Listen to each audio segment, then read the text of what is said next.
राजे, आता तुम्ही कसे फसलात सांगा. How is Mrs Dongre? दुकानात पाऊल पडतात देवदारांनी विचारलं. Quite all right. Thank God. Bill आणलंत? नाही. डोंगरे भेटले नाहीत? क्षणभर थांबून मी म्हणालो. Mister Dongre is no more. काय? देवदार दचकलेच. बाकीचे सेल्समन एकत्र आले. डोंगरे म्हणजे ते परवा आतल्या खोलीत रडत होते ते? तेच. कसे गेले? त्याच दिवशी गेले. आपण पाहिलं ते शेवटचं. इथून औषध घेऊन गेले ते हॉस्पिटलमध्ये. लिफ्टवाल्याशी काहीतरी बाचाबाची झाली. तो अपमान सहन न होऊन तसेच जिने चढायला लागले. तिसऱ्या जिन्यात कोलॅप्स झाले. देवदारांनी विचारलं. ते गेले आणि मग म्हातारी? एकदम व्यवस्थित. 2च दिवसांपूर्वी त्यांना घरी आणलंय. कोण आहे घरी? एक पुतण्या आहे. त्याची रजा संपली. तो पुन्हा कोकणात जायचा आहे. तिकडे काय करतो? नाही विचारलं. रात्री दुकान बंद करताना म्हणाले. मधून मधून डोंगऱ्यांच्या म्हातारीला बघत जा. जमलं तर.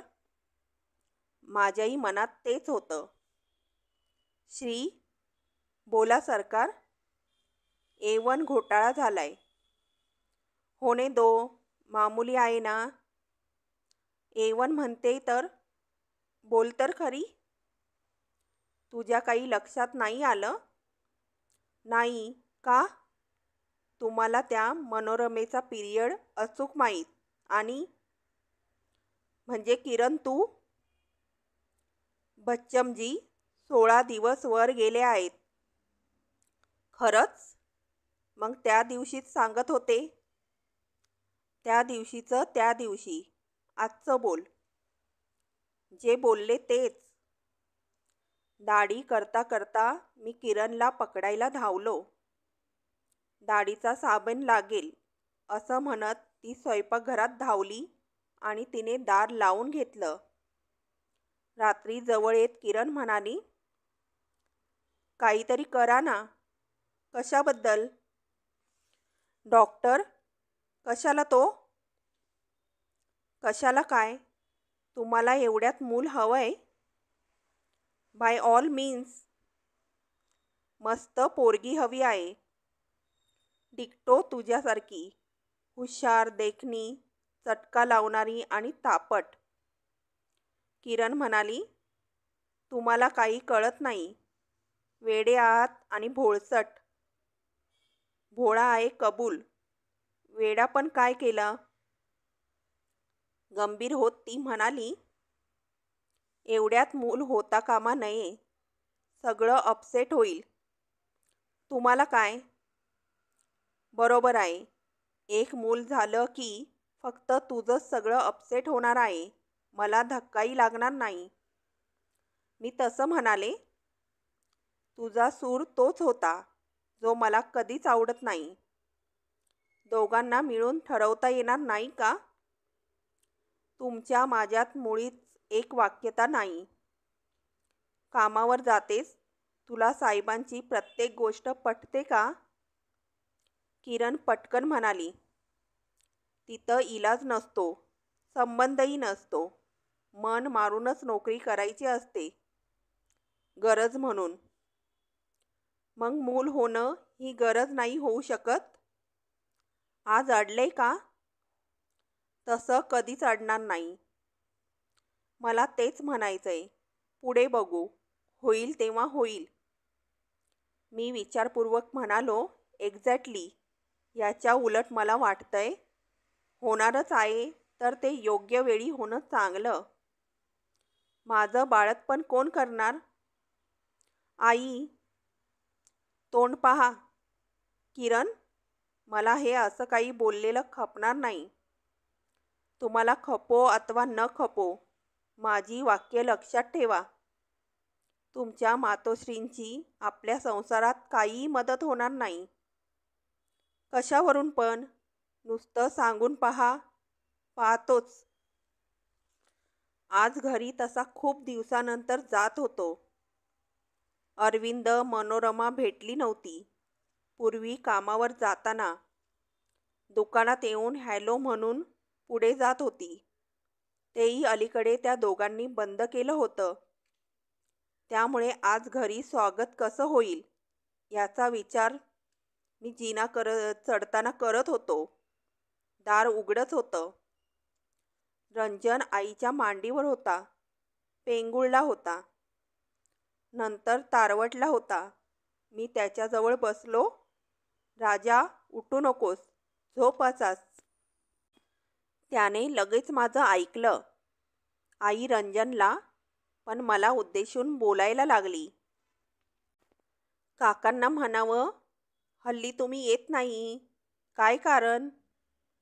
आमच्यावर रागवलात का? आजी आवडत नाही का आता? असं करू नका. येत जा. आम्हाला करमत नाही. आजीला काळजी वाटते.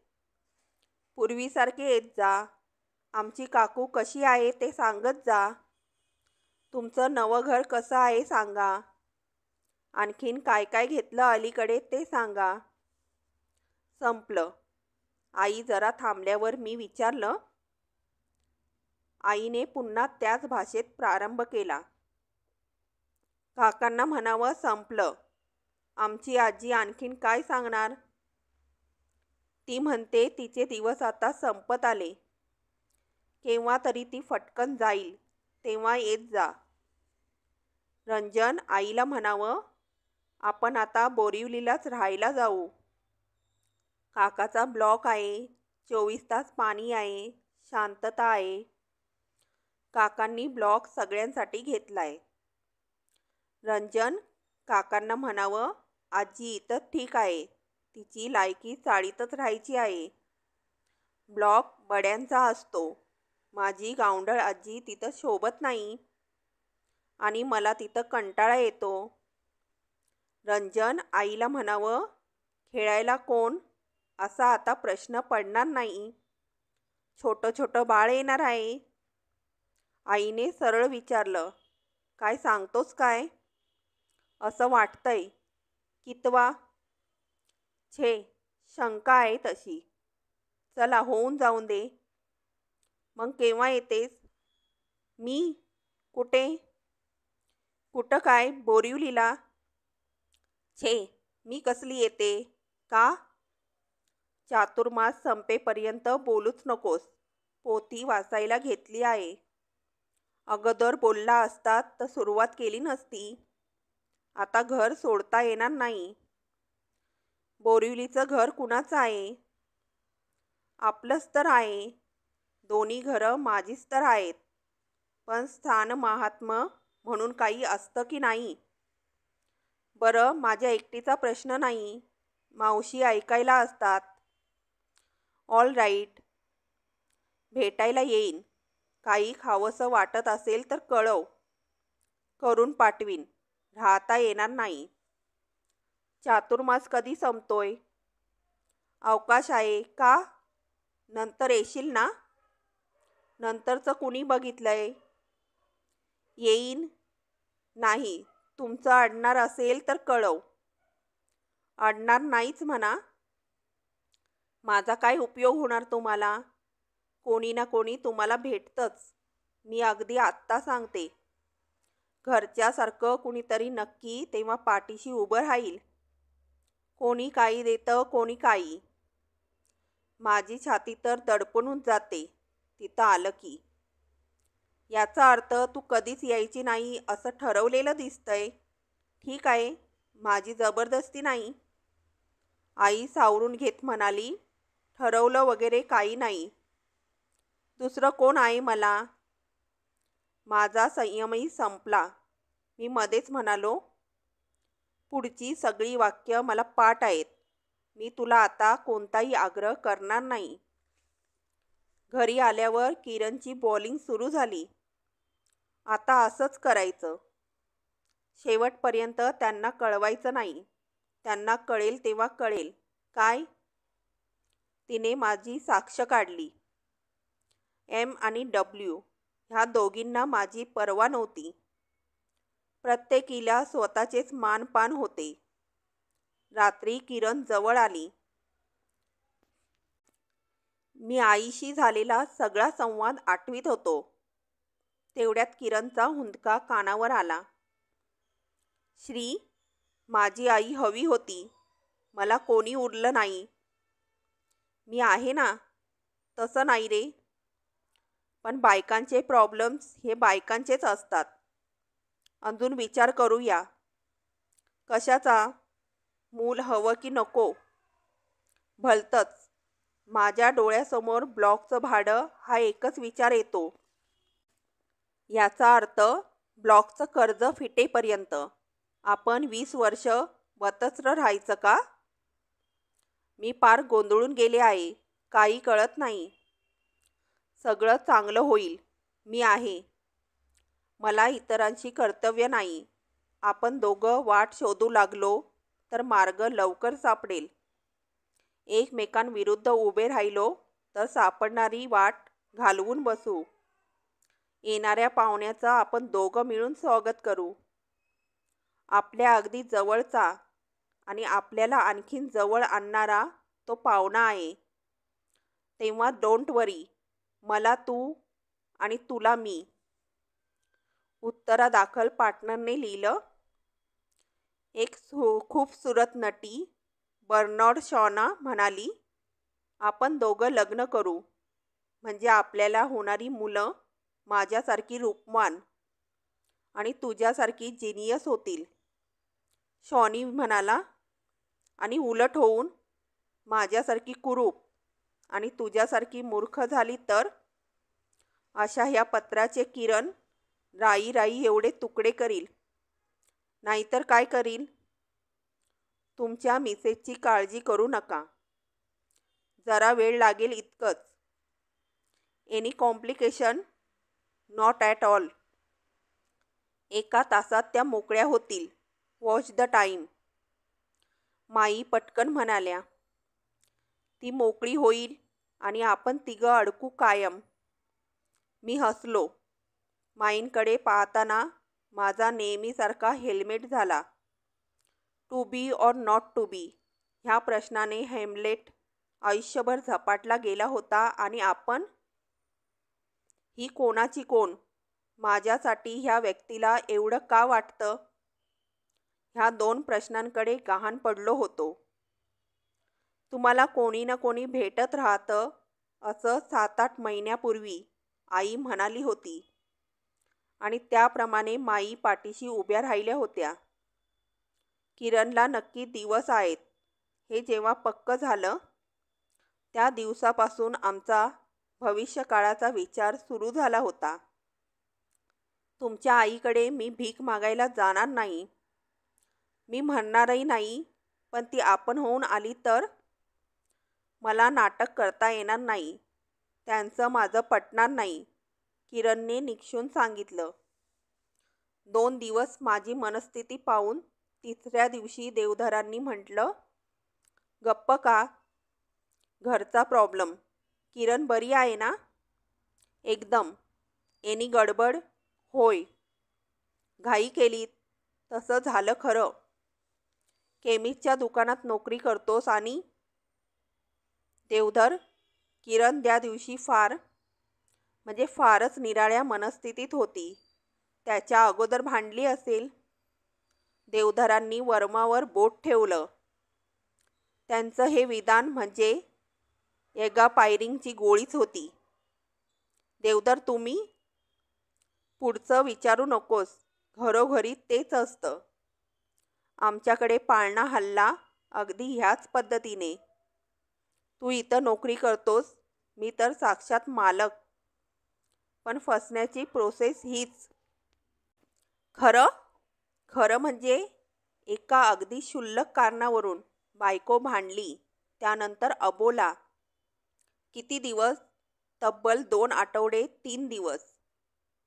बोलावी म्हणून नाना प्रकार केले. मी हसलो. का हसलात? बायकांचे काही समज असतात. किरणही त्याला अपवाद नाही म्हणून हसलो. What is that? त्या म्हणतात दिवसभर भांडायचं आणि रात्री स्वार्थ म्हणून जवळ यायचं. देवधर म्हणाले, हा समज सर्वत्र आहे. पण मी फारच निराळ्या दृष्टिकोनातून ह्या गोष्टीकडे पाहत आलोय. बायकोला सांगू शकत नाही. मुलीला मात्र समजवलंय एकदा. मला सांगा, नवरा बायको एकमेकांशी किती भांडले तरी तो जो एक क्षण आयुष्यात आहे तो भांडण विसरण्यासाठीच निर्माण झालेला असतो. निसर्गाने दोघंही एकत्र राहावीत ह्यासाठीच ती संधी ठेवलेली आहे. पण बायका भांडतात, त्याशिवाय आबोला धरून छळतात आणि कळस म्हणजे तिथंही पाठ फिरवतात. देवधर बॉस, हे विसरून मी टाळीसाठी हात पुढे केला. त्यांनीही दिली. पुढे काय, तर अबोला चालूच बायकोचा.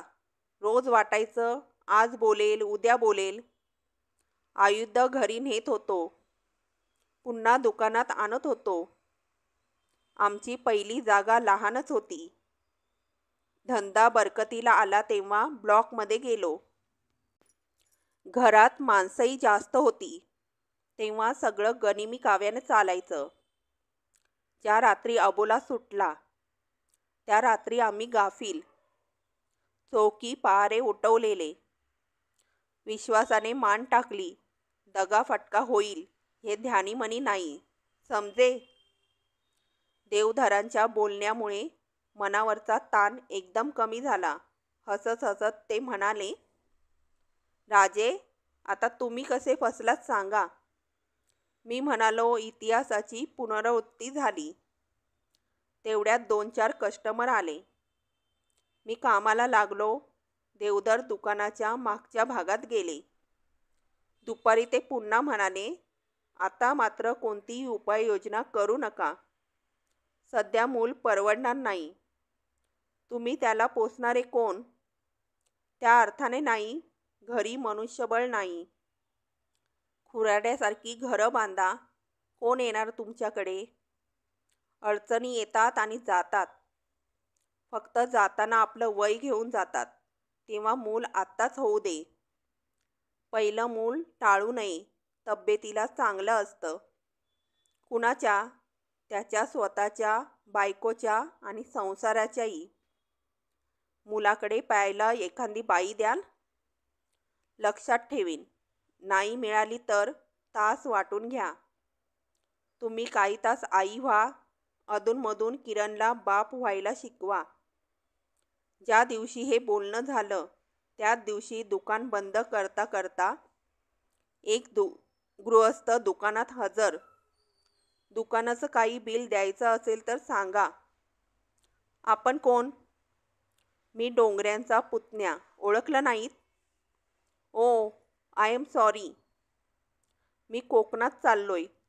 साहेबांच्या हातापाया पडून रजा वाढवून घेतली. आता अशक्य आहे. कामाला कुठं असता? कोयना प्रोजेक्ट. उद्या जाणार. त्यापूर्वी सगळ्यांची देणी. आमचं काही नाही. काकांच्या खिशात हे क्रेडिट व्हाउचर मिळाले. देवधर मध्येच म्हणाले, फाडून टाका. काकू कशा आहेत? हिंडायला फिरायला लागली. एवढ्यात? जुनं हाड आणि स्वभावाने एकदम जॉली आहे. फक्त ती कोकणात यायला तयार नाही. लक्ष ठेवाल का? जरूर. डोंगरांचा पुतण्या येऊन गेला. त्यानंतर 4 दिवसांनी मी डोंगरांकडे जाऊन आलो. दुकानात पाऊल ठेवलं आणि देवधरांनी विचारलं, म्हातारी कशी आहे? एकदम मस्त आहे. काय करीत होती? एकीकडे पुस्तक वाचत होती आणि विविध भारती ऐकत होती. ज्ञानेश्वरी की दासबोध? चक्क विवी बोकिलाचा वसंत. मला म्हणाल्या, पुन्हा पहिल्यापासून जगायला सुरुवात केली आहे. वा, ही म्हातारी तर तुमचं घर जिगजागत ठेवील. 100%. आता एक करायचं. किरणची आणि तिची ओळख करून दे. त्यांच्या पत्रिका जुळायला हव्यात. निर्णय मात्र किरणने घ्यायचा. तसंच तर होतंय रोज. ते बेस्ट. संसारात आपण निर्णय घ्यायचा नाही, बायकांना घ्यायला लावायचा. चुकला तर त्यांचा आवाज बंद. बरोबर आला तर क्रेडिट त्यांना मिळतं. पण काम आपलं झालेलं असतं. काही झालं तरी आपल्या टाळक्याशी कटकट नाही. 5व्या महिन्यात किरणने अचानक विचारलं, माई कशा वाटतात हो?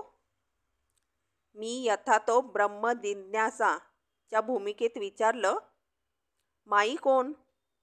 माई कोण काय? 2-3 डझन माई आहेत का? माई डोंगरे ना? मग चांगले आहेत. तसं नाही, शब्द टाकायचा. एकदम सविस्तर बोल ना. कशासाठी शब्द टाकायचा? किरणने जवळ येत विचारलं, त्यांना इथं बोलू या राहायला? होकार किंवा नकार म्हणजेच अनुकूल उत्तर हवं असतं तेव्हा जवळ यायचं असतं. हे बायकांना कोण शिकवतं? सांगा ना. ती आणखीन जवळ आली. मी निर्विकारपणे म्हणालो, मी त्या दृष्टीने विचारच केला नव्हता. तेच तर पुरुषांना कळत नाही. तुझ्या मनात तो विचार कसा आला? ह्या वयात त्या किती प्रसन्न आहेत. यजमान गेले, 2 मुलं गेली, 2 जीवावरची दुखणी काढली, तरी बाई टवटवीत आहे. ते सगळं खरं आहे, पण त्या हो म्हणतील ते माझ्यावर सोपवा. मी मनात म्हणालो, देवदर जिंदाबाद. माई हो म्हणाल्या. नुसतं हो नाही तर म्हणशील त्या दिवसापासून येईल म्हणाल्या. किरणचं पारडं आणखीन जड झालं. शेवटच्या क्षणापर्यंत आईला कळवायचं नाही असं मला ती रोज बजावत होती. अधूनमधून मी आईला भेटायला जात होतो. आई आपण होऊन कधी येते म्हणते हे किरण पाहत होती आणि आई बोलावलं म्हणजे जाईन असं मावशीतर्फे ऐकवत होती. ह्या शीतयुद्धात माझं आकाश आणि जमीन दोन्ही सुटलं होतं आणि ह्या 2 ग्रहांनी माझा मधल्यामध्ये आर्यभट करून टाकला होता. मात्र माईंनी घरात प्रवेश केला आणि मला जमीन आणि आकाश दोन्ही मिळालं. इतकं तृप्त आणि प्रसन्न वार्धक्य मी प्रथमच पाहत होतो. वार्धक्याचा गौरव केला होता, ते चुकवलं नव्हतं, पुढे ढकललं नव्हतं. इतरांना नको असलेल्या ह्या पाहुण्याला माईंनी त्याचं राज्य आंदण दिलं होतं. त्या नेहमीच मूडमध्ये असत, पण त्या दिवशी त्या अगदी डिलक्स मूडमध्ये होत्या. त्या दिवशी त्यांनी सगळा पटच आमच्यासमोर उलगडला. त्या म्हणाल्या, अति झालं आणि हसू आलं म्हणतात तसं माझ्या आयुष्याचं झालं. मरता मरता वाचले ती चक्क तरुण असताना. हे 4 दिवस उत्या पैशाशी बसून होते. न जेवता न झोपता मुलांनाही विसरले होते. मी नक्की मरणार म्हटल्यावर ते घरी गेले. ज्या क्षणी मी मरणार होते त्याच क्षणी मी माणसात आले होते. सकाळी हे शांतपणे आले तर मी आहे. मग काय विचारू नका. वेड्यासारखे नाचले आणि काय? माई इतकं छान हसल्या. आमच्याकडे पाहून नाही, स्वतःशीही नाही. भूतकाळातला तो प्रसंग त्यांच्यासमोर जणू 3 फुटावर घडत होता. माई प्रेक्षक होऊन त्या प्रसंगाला हसत होत्या. सांगा ना. तुम्ही दोघं माझ्यापेक्षा लहान, पण मोठेही आहात. सांगतेच. त्या आनंदाच्या भरात त्यांनी सिस्टरला हाक मारली. कॉटभोवती पडदे लावले. आता वॉर्ड बॉईजना काय हो कल्पना. पडदे लावले की पेशंटला पॉट द्यायचं एवढंच त्यांना माहीत. त्यांनी पॉट आणलं. ते ह्यांनी आत घेऊन बाजूला ठेवलं. माझ्याकडे पाहत काय राहिले आणि पाहता पाहता चक्क रडायला लागले. मला मिठी मारली. मुकेही घेतले. तोंडाने जप मला तू हवी आहेस, तू हवी आहेस. त्या क्षणी ठरवलं खूप जगायचं. जगले, टुणटुणीत झाले. मग केव्हा तरी त्यांना विचारलं, मी गेले असते तर काय केलं असतं तो? कशी कशी आखणी केली होती हे त्यांनी मोकळेपणी सांगितलं. तेव्हा काही बोलले नाही, पण समजून चुकले. कोणाच्याही शिवाय आयुष्य आखता येतं. विसावा घेत पुढचे प्रसंग पाहत माई म्हणाल्या, त्यानंतर मलाही काही झालं नाही. आयुष्यही छान चाललं होतं. त्या आजारपणाने एक मोठा संदेश मला दिला. नाही म्हणायचं नाही, मोठं मजेत ठेवलं होतं मी त्यांना. त्यांची एकच इच्छा तेव्हा पुरी करू शकले नाही. कोणती? त्यांना वाचनाचं फार वेड होतं. मी मुलात दंग होते. ते कानी कपाळी वाच वाच म्हणून शंक करीत होते. मी सांगायची निवांतपणे वाचेल. आता नाही, कुणीतरी वाचताना मध्ये उठवता कामा नये. असं जेव्हा होईल तेव्हा पुस्तक हातात घेईन. निवांतपणा मिळाला, पण कसा? दोन्ही मुलं गेली. मग कशाचं वाचन? नुसता आक्रोश. त्या दुःखाने मी मेली नाही आणि मरायचं नव्हतंही. वर्षानुवर्षही रडावं इतकी मुलं गुणी होती.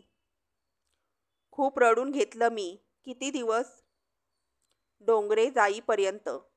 ते ज्या दिवशी गेले त्या दिवशी माझं दुःख संपलं. मी संपूर्ण रिकामी झाले. आदळआपट केली नाही, त्रागा नाही. माई, एक विचारू का? विचार की. आमच्या दुकानात डोंगरे आले ते शेवटचे. तुम्हाला बातमी कशी समजली? कुणी कळवलं? मी ओळखलं. कसं? उषा पायथ्याशी डोळ्यात तेल घालून बसलेला नवरा एकाएकी येईनासा होतो याचा अर्थ काय? फक्त मरणच त्यांना अडवू शकत होतं. त्यांनी काय जीव टाकला होता म्हणून सांगू? 2 दिवस वाट पाहिली. तिसऱ्या दिवशी डॉक्टरांना विचारलं, मला यांचा फोटो आणून द्याल का? डॉक्टरच ते शांतपणे म्हणतात, देऊ की. कशाला हवाय? हार घालायला. माई, खरंच? चिपळूणच्या पुतण्याला विचार. तुमच्यावर विश्वास आहे. पुढे सांगा. पुढे काय? पुन्हा जगले, पुन्हा ठणठणीत झाले. मला का जगवलं असेल असा रोज विचार करीत होते. मग समजलं, वाचन राहिलं. मग केली सुरुवात. घर आवरलं प्रथम. काहीच उरलं नव्हतं. भीतीही उरली नव्हती. येऊन जाऊन माणूस कशाला भीतो? जे आहे ते जाईल का ह्याला. माझं सगळंच गेलं. आता वाचन राहिलं फक्त. संपवायला हवं, नाहीतर गेल्याबरोबर विचारतील, हे वाचलंस का, ते वाचलंस का? जाब विचारणारच. नवरा आहे तो. आता इथं मॅटर्निटी होममध्ये माईच्या हातात पुस्तक होतंच. Watch the time. डॉक्टर अचानक आले. मी उभा राहिलो. सेकंड करीत ते म्हणाले, कॉंग्रॅच्युलेशन बेबी बॉय. मी आत धावलो. प्रथम किरणकडे जायचं होतं, पण तेवढ्यात समोर सिस्टर. तिने एकाच हातावर 3 एवढीशी गाठोडी घेतलेली. पांढरी शुभ्र गाठोडी. लालम लाल तोंड, एवढीशी कपाळं, त्यावरही चिमण्या चिमण्या आठ्या, नाकाचा एवढासा शेंडा. सिस्टर म्हणाली, ओळखा स्वतःचं मूल. खरं पोरावर प्रेम. मी अंदाजाने एका मुलाकडे बोट केलं. तिन्ही मुलांना खाली ठेवून सिस्टरने भलत्याच मुलाला माझ्या हातात दिलं. बाबा हरले, तुला ओळखलं नाही. गट्टी फू कर बाबांशी. त्या जीवाला मी हातात घेतला आणि हरवलो. एवढ्याशा ह्या मेंदूत आता काय चाललं असेल? बापाने आपल्याला घेतलंय हे ह्या जीवाला कळलं असेल का? बाप म्हणजे काय? एक शब्द. शब्द नावाचीच एक गोष्ट आहे हे त्याला माहीत आहे का? मी बाप झालो म्हणजे नक्की काय झालं? ह्या पाहुण्याने घरात प्रवेश केला तेव्हा मी कुठे होतो? माईचा विचार करीत होतो. हा चिमणा जीव किती लांबून आला असेल? मागच्या जन्मापासून. मागचा जन्म असतो? हा कोण असेल मागच्या जन्मी? प्रकाशाचा वेग सेकंदाला 1,34,000 मैल. 34 का 24? सूर्यावरून एका किरणाला पृथ्वीवर यायला 7 मिनिटं लागतात. शाळेतल्या वयाला ह्यातलं काही समजलं? आताही बाप म्हटल्यावर काय समजलं? तेवढ्यात पार्टनर कानात पुटपुटला, don't be a philosopher, just be a father. Kiran बोलावते, माईनी सांगितलं. मी शर्मिंदा झालो. किरणकडे धावलो. नुसता पाहत राहिलो.